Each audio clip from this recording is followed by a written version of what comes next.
Good evening. আজি General Principles of Teaching আৰু Maxims of Teachingৰ ওপৰত 50টা MCQ লৈ আহিছোঁ। আগতে 150টা MCQ ইতিমধ্যে আলোচনা কৰা হৈছে। গতিকে আপোনালোকে যদি এই MCQবোৰ চাব বিচাৰে তেনেহ'লে নিশ্চয় লিংক ডেছক্ৰিপশ্যনত দি আছে। আপোনালোকে গৈ সেই প্লেলিষ্টখন চাব পাৰে। 3টামান ভিডিঅ' প্লেলিষ্টত দি আছে। আহক আমি আৰম্ভ কৰোঁ। প্ৰথম প্ৰশ্নটো দি আছে শিক্ষণৰ ইণ্ডিভিজুৱেল ডিফাৰেন্সেছ নীতিৰ মূল উদ্দেশ্য কি? ইয়াৰ উত্তৰটো হ'ব শিক্ষাৰ্থীৰ স্বাভাৱিক গুণৰ বিকাশ ঘটোৱা। মই আপোনালোকক ডিৰেক্ট এনচাৰ কৈ দিছোঁ এই কাৰণে যে আপোনালোকৰ হাতত সময় বহুত কম আছে। যদি এনেকৈ অপশ্যনবোৰ কৈ দিওঁ তেনেহ'লে সময় বহুত অপচয় হ'ব। গতিকে সময় এতিয়াও অপচয় কৰিব নালাগে। আপোনালোকে ভিডিঅ'টো চাওক আৰু ভিডিঅ'ৰ শেষত এই পিডিএফটো ক'ত পাব মই তাক কৈ দিম। আপোনালোকে কোনো ধৰণৰ স্কিপ নকৰাকৈ ভিডিঅ'টো চাই যাওক। তাৰপিছৰ প্ৰশ্নটো দিয়া আছে শিক্ষণৰ ডেফিনিটনেছ অফ অবজেক্টিভছ নীতিৰ অৰ্থ কি? ইয়াৰ অপশ্যনবোৰ আপোনালোকে চাই ল'ব। ইয়াৰ উত্তৰটো হ'ব শিক্ষণৰ উদ্দেশ্য সুনিৰ্দিষ্ট হ'ব লাগে। তাৰ পিছৰ প্ৰশ্নটো দি আছে শিক্ষণত কোৰিলেশ্যন উইথ লাইফ নীতিৰ প্ৰয়োগৰ উদ্দেশ্য কি? আপোনালোকে অপশ্যনবোৰ চাই যাব। শিক্ষাগত বাস্তৱ জীৱনৰ উপযোগিতা নিশ্চিত কৰা, শিক্ষণত কেৱল তত্ত্বৰ ওপৰত গুৰুত্ব দিয়া, জীৱনৰ পৰা শিক্ষা পৃথক কৰি দিয়া, কেৱল পৰীক্ষাৰ ফলাফল উন্নত কৰা। এনেকুৱাকৈ যদি কৈ যাওঁ সময় বহুত অপচয় হয়নে? আপোনালোকক 3 পৰা 4 ছেকেণ্ড এটা দিম। আপোনালোকৰ কোনটো অপশ্যন হ'ব আপোনালোকে মনে মনে লগাই যাব আৰু ভিডিঅ'ৰ শেষত আপোনালোকে কিমান স্ক'ৰ কৰিলে আপোনালোকে তাক কৈ যাব আৰু ইয়াৰ যোগেদি আপুনি কিমান ষ্টাডি কৰিলে তাৰ বিষয়েও আপোনালোকে জানিব পাৰিব। ইয়াৰ উত্তৰটো হ'ব শিক্ষণত বাস্তৱ জীৱনৰ উপযোগিতা নিশ্চিত কৰা। তাৰ পিছৰ প্ৰশ্নটো দিয়া আছে কনক্ৰিট টু এবষ্ট্ৰেক্ট নীতিৰ আৱশ্যকতা কেনেকৈ অনুভৱ কৰা হয়? ইয়াৰ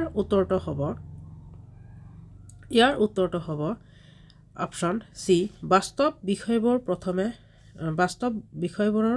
বিষয়বোৰৰ প্ৰথমে শিক্ষা দিয়া উচিত। তাৰ পিছৰ প্ৰশ্নটো দিয়া আছে শিক্ষণৰ এক্টিভিটি প্ৰিন্সিপলৰ প্ৰধান লক্ষ্য কি? আপোনালোকে অলপ অপশ্যনবোৰ চাই যাওক আৰু কোনটো শুদ্ধ উত্তৰ লগাই যাওক আৰু স্ক'ৰ কিমান হয় নিশ্চয় কমেণ্টত জনাবলৈ নাপাহৰিব।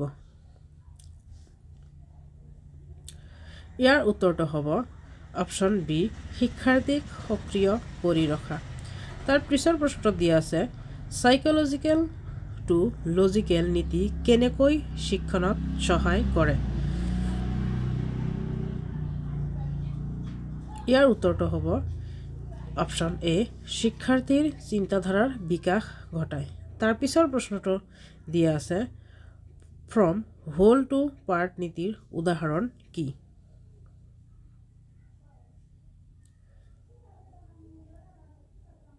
ইয়াৰ উত্তৰটো হ'ব এখন কবিতা পঢ়ি তাৰ শব্দৰ অৰ্থ বুজোৱা। তাৰ পিছৰ প্ৰশ্নটো দিয়া আছে শিক্ষণত ইনডাক্টিভ মেথডৰ বৈশিষ্ট্য কি?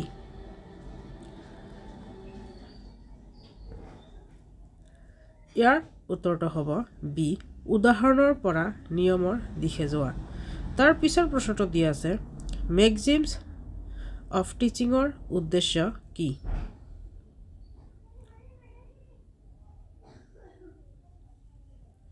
ইয়াৰ উত্তৰটো হ'ব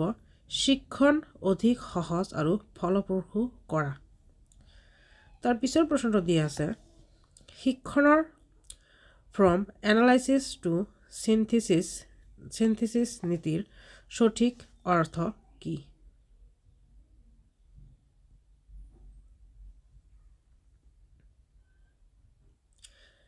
ইয়াৰ উত্তৰটো হ'ব অপশ্যন বি অংশৰ পৰা সম্পূৰ্ণ বিষয়ৰ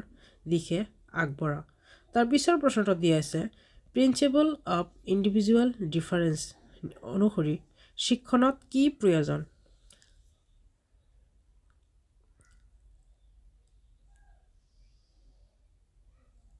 ইয়াৰ উত্তৰটো হ'ব অপশ্যন বি শিক্ষাৰ্থীৰ পৃথক পৃথক ক্ষমতা আৰু আগ্ৰহ বিবেচনা কৰা তাৰ পিছৰ প্ৰশ্নটো দিয়া আছে ল অফ ৰিচেন্সি শিক্ষণত কেনেকৈ সহায় কৰে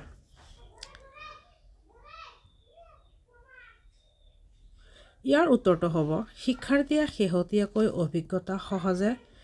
মনত ৰাখে তাৰ পিছৰ প্ৰশ্নটো দিয়া আছে প্ৰিন্সিপল অফ কণ্টিনিউটিৰ অৰ্থ কি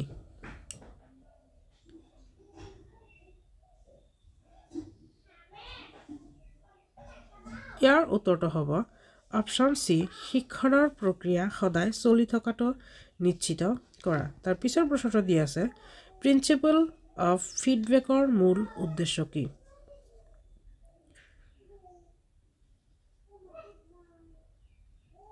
ইয়াৰ উত্তৰটো হ'ব শিক্ষণৰ ফলাফল শিক্ষাৰ্থীক জানিবলৈ দিয়া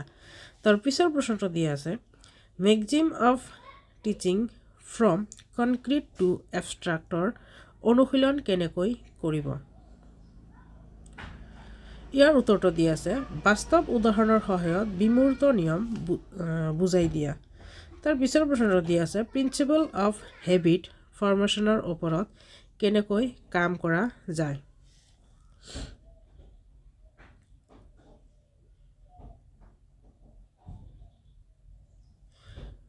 ইয়াৰ উত্তৰটো হ'ব অপশ্যন এ শিক্ষাৰ্থীক শৃংখলাবদ্ধ অভ্যাস গঢ়ি তুলিবলৈ সহায় কৰা তাৰ পিছৰ প্ৰশ্নটো দি আছে maxim of teaching from general to specific কেনেকৈ শিক্ষণত ব্যৱহাৰ কৰিব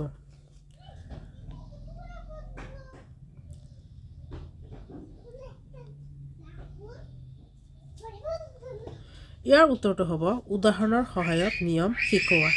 তাৰ পিছৰ প্ৰশ্নটো দিয়া আছে প্ৰিন্সিপল অফ এক্টিভিটিৰ প্ৰয়োগ শিক্ষণত কেনেকৈ কৰে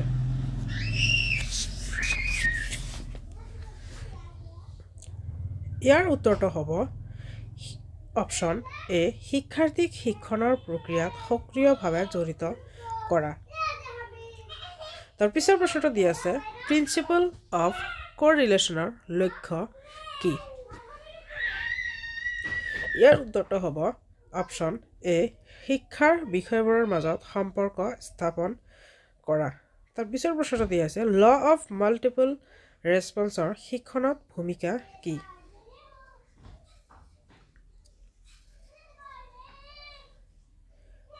ইয়াৰ উত্তৰটো হ'ব শিক্ষাৰ্থীয়ে অপশ্যন বি শিক্ষাৰ্থীয়ে সমস্যাৰ সমাধানৰ বাবে বিভিন্ন পদ্ধতি চাবলৈ উৎসাহিত কৰা তাৰ পিছৰ প্ৰশ্নটো দি আছে প্ৰিন্সিপল অফ ভিজুৱেলাইজেশ্যনৰ প্ৰয়োগ কেনেকৈ কৰিব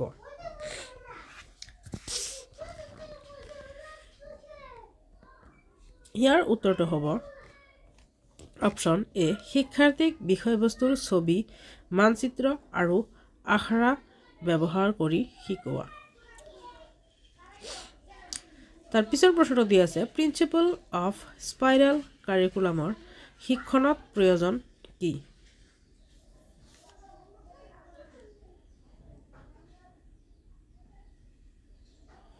ইয়াৰ উত্তৰটো হ'ব বিষয়বস্তু সহজৰ পৰা কঠিনলৈ ক্ৰমে বিকাশ কৰা তাৰ পিছৰ প্ৰশ্নটো দি আছে maxim of teaching known to আননোনৰ প্ৰয়োগত কি কৰা হয়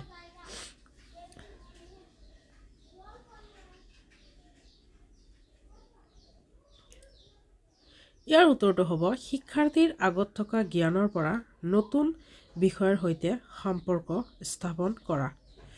তাৰ পিছৰ প্ৰশ্নটো দি আছে প্ৰিন্সিপল অফ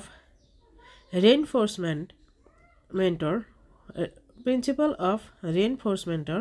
মূল লক্ষ্য কি ইয়াৰ উত্তৰটো হ'ব অপশ্যন বি ইতিবাচক কাৰ্যৰ প্ৰশংসা কৰি শিক্ষাৰ্থীক উৎসাহিত কৰা তাৰ পিছৰ প্ৰশ্নটো দি আছে প্ৰিন্সিপল অফ ট্ৰেন্সফাৰ অফ লাৰ্ণিঙৰ অৰ্থ কি ইয়াৰ উত্তৰটো হ'ব অপশ্যন এ শিক্ষাৰ্থীৰ নতুন বিষয় শিকাৰ যোগ্যতাক বৃদ্ধি কৰা তাৰ পিছৰ প্ৰশ্নটো দি আছে maxim of teaching from whole to পাৰ্টৰ বুজাবৰ কি ইয়াৰ উত্তৰটো হ'ব অপশ্যন বি শিক্ষাৰ্থীক সমগ্ৰ বিষয় আগত দেখুৱাই পাছত অংশবোৰ বুজোৱা তাৰ পিছৰ প্ৰশ্নটো প্ৰিন্সিপল অফ ইণ্টাৰেষ্টৰ মতে শিক্ষণ কেনেকৈ হ'ব লাগে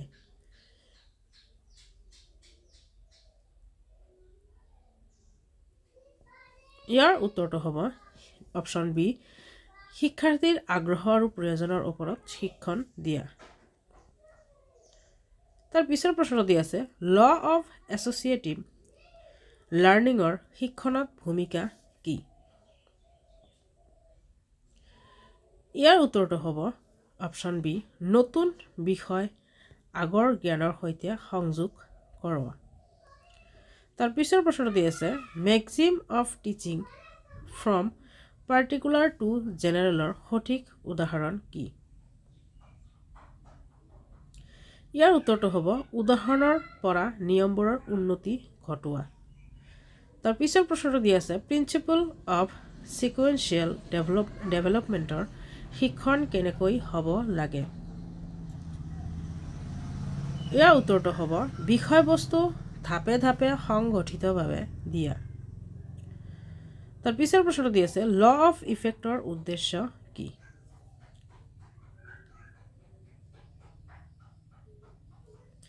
ইয়াৰ উত্তৰটো হ'ব ইতিবাচক ফলাফলৰ দ্বাৰা শিক্ষাৰ্থীক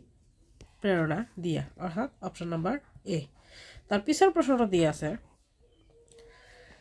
প্ৰিন্সিপল অফ ৰিডনেছৰ মতে শিক্ষাৰ্থীক কেনেকৈ প্ৰস্তুত কৰিব ইয়াৰ উত্তৰটো হ'ব অপশ্যন বি শিক্ষাৰ্থীৰ মানসিক শাৰীৰিক আৰু মানসিক প্ৰস্তুতিৰ ওপৰত জোৰ দিয়া তাৰ পিছৰ প্ৰশ্ন দি আছে মেক্সিম অফ টিচিঙৰ চিম্পল টু কমপ্লেক্সৰ প্ৰয়োগত কি কৰোৱা হয় ইয়াৰ উত্তৰটো হ'ব সৰল বিষয়সমূহৰ পৰা আৰম্ভ কৰি ধীৰে ধীৰে কঠিন বিষয়ৰ পৰা পৰিচয় কৰোৱা তাৰ পিছৰ প্ৰশ্ন দি আছে প্ৰিন্সিপল অফ ইউনিটি ইন টিচিঙৰ মূল কথা কি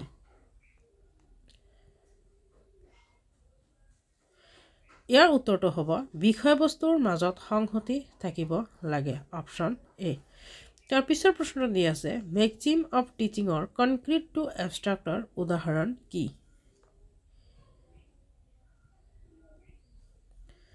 ইয়াৰ উত্তৰটো হ'ব বাস্তৱ উদাহৰণ দেখুৱাই বিমূৰ্ত নিয়ম বুজোৱা তাৰ পিছৰ প্ৰশ্নটো দি আছে প্ৰিন্সিপল অফ ইকনমি শিক্ষণত কেনেকৈ সহায় কৰে ইয়াৰ উত্তৰটো হ'ব শিক্ষাৰ্থীক সীমিত সময়ত অধিক জ্ঞান দিব পৰা শিক্ষা অৰ্থাৎ অপশ্যন বি তাৰ পিছৰ প্ৰশ্ন দি আছে maxim of teaching from particular to general কেনেকৈ শিক্ষা দিয়া হয় ইয়াৰ উত্তৰটো হ'ব অপশ্যন বি উদাহৰণৰ পৰা নিয়মৰ পৰিচয় দিয়া তাৰ পিছৰ প্ৰশ্ন দি আছে উদাহৰণস্বৰূপে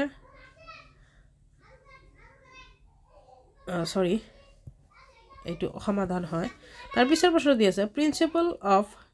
এডাপ্টেবিলিটিৰ শিক্ষা কেনেকৈ প্ৰয়োগ কৰিব ইয়াৰ উত্তৰটো হ'ব বিষয়বোৰ শিক্ষাৰ্থীৰ প্ৰয়োজন অনুসৰি ঠিক কৰি দিয়া তাৰ পিছৰ প্ৰশ্নটো দি আছে প্ৰিন্সিপল অফ প্ৰেক্টিছৰ মূল কথাষাৰ কি ইয়াৰ উত্তৰটো হ'ব শিক্ষাৰ্থীয়ে অভ্যাসৰ পুনৰাবৃত্তি কৰা তাৰ পিছৰ প্ৰশ্ন দি আছে মেক্সিম অফ টিচিং নিয়াৰ টু ফাৰৰ ব্যৱহাৰ কেনেকৈ কৰা হয় ইয়াৰ উত্তৰটো হ'ব শিক্ষাৰ্থীক ওচৰৰ পৰা দূৰৰ বিষয়বস্তু বুজাই দিয়া তাৰ পিছৰ প্ৰশ্নটো দি আছে প্ৰিন্সিপল অফ ইণ্ডিভিজুৱেল ডিফাৰেন্সৰ মূল কথা কি ইয়াৰ উত্তৰটো হ'ব শিক্ষাৰ্থীৰ ব্যক্তিগত প্ৰয়োজন আৰু আগ্ৰহৰ ওপৰত শিক্ষা গঠন কৰা আপোনালোকে যদি এই ক্লাছৰ পিডিএফটো বিচাৰে আৰু আগৰ ক্লাছৰ পিডিএফবোৰো বিচাৰে তেনেহ'লে নিশ্চয় হোৱাটছএপত মেছেজ কৰিব আৰু হোৱাটছএপৰ নাম্বাৰটো হৈছে এইটো আপোনালোকে নোট কৰি ল'ব আকৌ এবাৰ দিছোঁ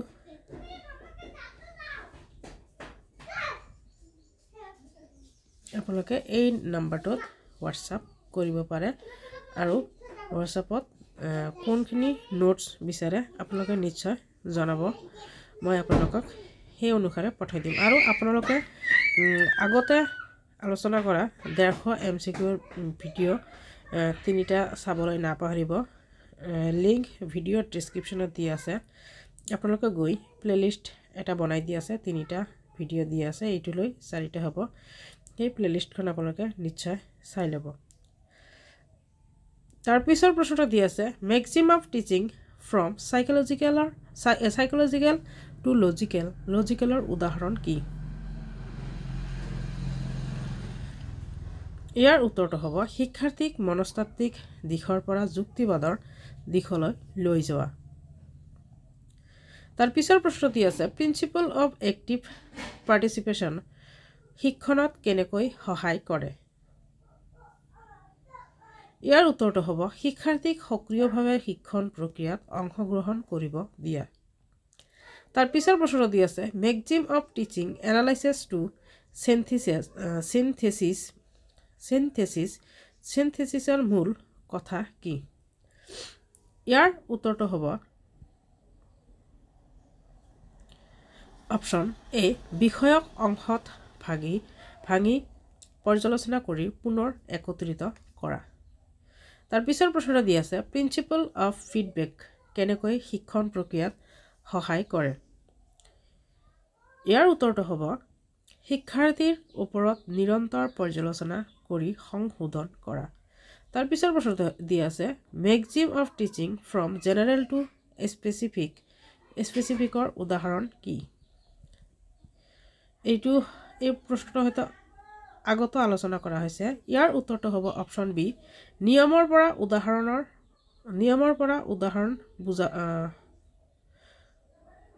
পৰা উদাহৰণৰ সৈতে বুজাই দিয়ে এইটো অলপ খেলিমেলি হৈ আছে আপোনালোকক যেতিয়া PDF খিনি দিম তেতিয়া ঠিক কৰি দিম নিশ্চয় তাৰ পিছৰ প্ৰশ্নটো দিয়া আছে প্ৰিন্সিপল অফ ইণ্টাৰেষ্ট এণ্ড মটিভেশ্যনৰ শিক্ষণত কেনেকৈ প্ৰয়োগ কৰিব ইয়াৰ উত্তৰটো হ'ব অপশ্যন এ শিক্ষাৰ্থীৰ আগ্ৰহৰ ওপৰত জোৰ দিয়া তাৰ পিছৰ প্ৰশ্নটো দি আছে maxim of teaching from definite to ইনডেফিনিটৰ মূল কথা কি ইয়াৰ উত্তৰটো হ'ব অপশ্যন বি জানো বিষয়ৰ পৰা ইয়াৰ উত্তৰটো হ'ব জ্ঞাত বিষয়ৰ পৰা অজ্ঞাত বিষয়লৈ যোৱা ইয়াতে আপোনালোকে চাই ল'ব অপশ্যনটো এইটো হ'ব জ্ঞাত তাৰ পিছৰ প্ৰশ্নটো দি আছে প্ৰিন্সিপল অফ মাল্টিপল এপ্ৰচেছৰ শিক্ষণত কেনেকৈ সহায় কৰে ইয়াৰ উত্তৰটো হ'ব অপশ্যন বি শিক্ষাৰ্থীক বুজি পোৱা বিভিন্ন পদ্ধতিৰে শিক্ষা দিয়া maxim of teaching from actual to ৰিপ্ৰেজেণ্টেটিভৰ উদাহৰণ কি ইয়াৰ উত্তৰটো হ'ব বাস্তৱ পৰিস্থিতিৰ পৰা মডেল বা প্ৰতিনিধিৰ ৰূপত বুজোৱা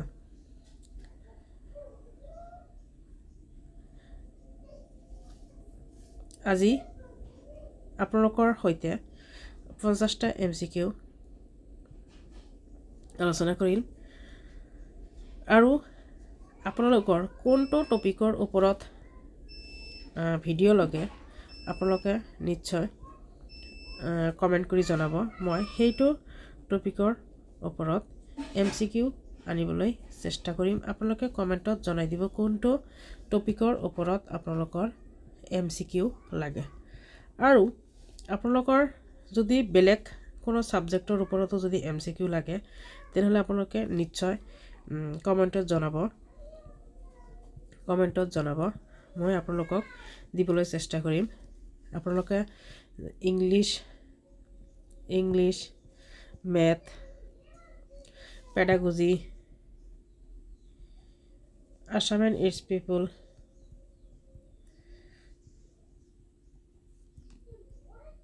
ইটছ পিপল যিকোনো টপিকৰ পৰা যদি আপোনালোকৰ MCQ লাগে তেনেহ'লে নিশ্চয় কমেণ্টত জনাব মই সেইটো টপিকৰ পৰা মিনিমাম মই 50টা MCQ আনিবলৈ চেষ্টা কৰিম